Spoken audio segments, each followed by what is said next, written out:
Hey everybody, welcome back to the shop today. Today we are going to be talking about our 2005 K5 Suzuki GSXR1000 right there. And we're going to be talking about all of the parts that we put on this thing to get it back on the road. For those of you that don't know, this bike had been crashed and had been sitting since 2015.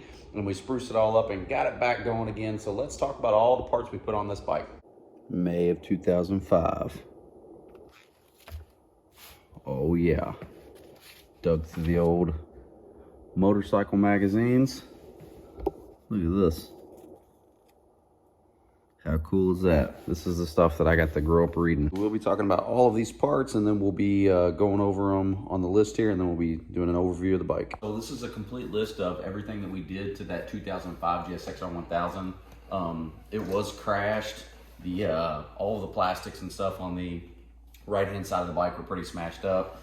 The front fairing mainstay was broken, the headlight tabs were broken, the frame sliders were smashed, there was a bunch of parts that the bike needed. It didn't necessarily need all of this stuff to make it roadworthy, but it's stuff that I wanted to go ahead and do just to make sure that it was nice, sound, mechanical machine. So we did get a fairing kit, a full fairing kit in the OEM Suzuki yellow. I decided to keep it that color from Amotopart, and that was $700.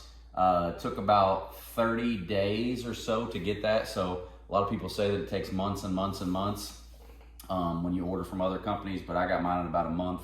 I did pay for the quicker shipping. It was like an additional $50 or something like that. But overall, that's all in $700 delivered to the door. And I'm pretty impressed with the way it came out. Did get a new battery. Keep in mind, everything on this list either came from Revzilla, eBay, Amazon, CC Power Sports was my local motorcycle dealership here near my house, or Partzilla. Got new NGK spark plugs, those were 26 bucks. K&N air filter, that was really pricey, kind of shocked me, it was $110. Did get Core Moto stainless steel brake lines, front and rear, went with a black carbon look with some red accents and stainless chrome polished banjo fittings. So all of that stuff came out really nice. I did get a new radiator. I believe that one came from eBay. Did go with all balls front wheel bearings, 25 bucks. All balls rear wheel bearings. That's a full rear wheel bearing kit. That was 45 bucks. I got a new front fairing mainstay. That was $45. The frame sliders, got those off of Amazon. I believe they were 30 bucks. OEM Suzuki ram air intake tube seals. Or the tube gaskets that seal your ram air ducts to your aluminum frame where your airbox sits. Those were $80. Got a GSXR, just a generic fastener kit off of eBay. That was 33 bucks.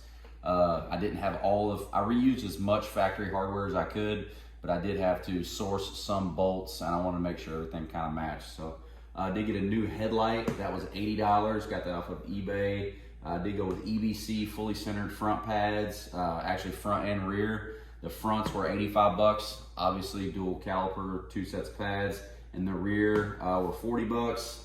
We did get a Woodcraft servo buddy to hook up underneath the seat to get rid of that check engine light from that exhaust servo being removed because it has a Yoshimura slip-on. Did get a triple tree, like a carbon fiber little stick-on cover. That was 10 bucks.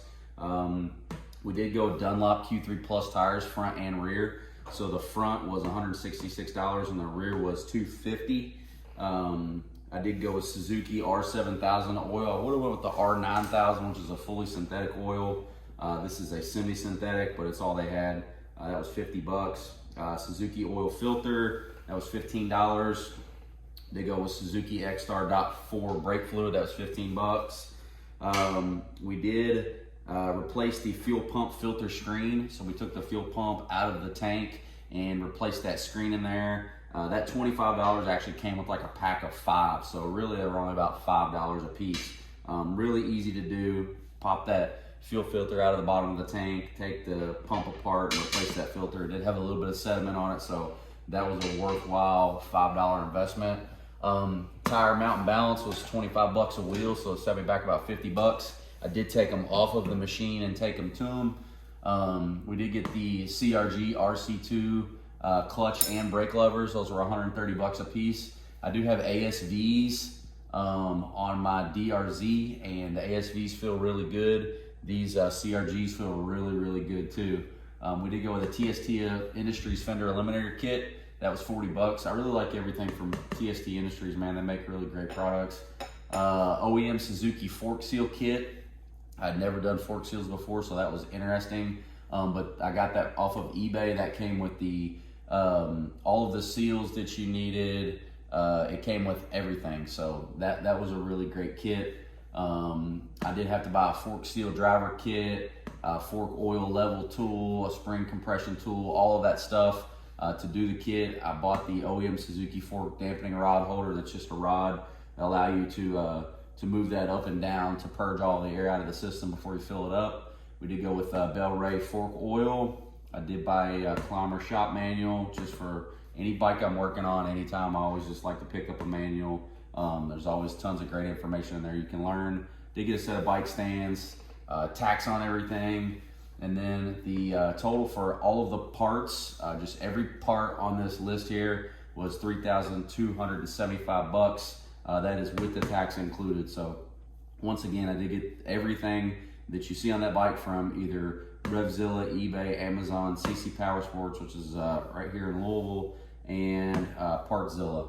So yeah, this is the parts list. Let's take a look at the bike. So we'll get some close-up shots on this machine here, show you exactly how it came out, but I think it came out looking really nice. Definitely super clean for a 2005. Had several people ask me if it was a brand new machine when I was out on it the other day, so I think it looks really, really good. You guys have to let me know what you think.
So that is all the parts that we put on our 2005 K5 Suzuki GSXR1000 to get it back on the road. Like I mentioned, we didn't need all of those parts to get it back on the road. We didn't need, we didn't need fancy levers. We didn't even need the body kit, the fairing kit. We could have went Street Fighter mode.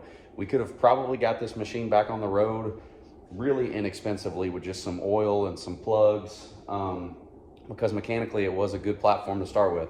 It hadn't ran in a long time, but we did get it fired up and rocking and rolling again. I've ridden this bike about 700 miles already so far, so it's doing fantastic. The bike runs, rides, handles, brakes, excellent. So it's really been a pleasure to ride so far. If you guys have any questions about this bike, please let me know at ScottLink_L5P. As always, I appreciate everybody for watching. Until next time, thank you. Take care. For those of you today, beep, beep, beep. Everybody, welcome back to the shop today. Today we are going to be working on our, we're not going to be working on anything. We're not working on nothing.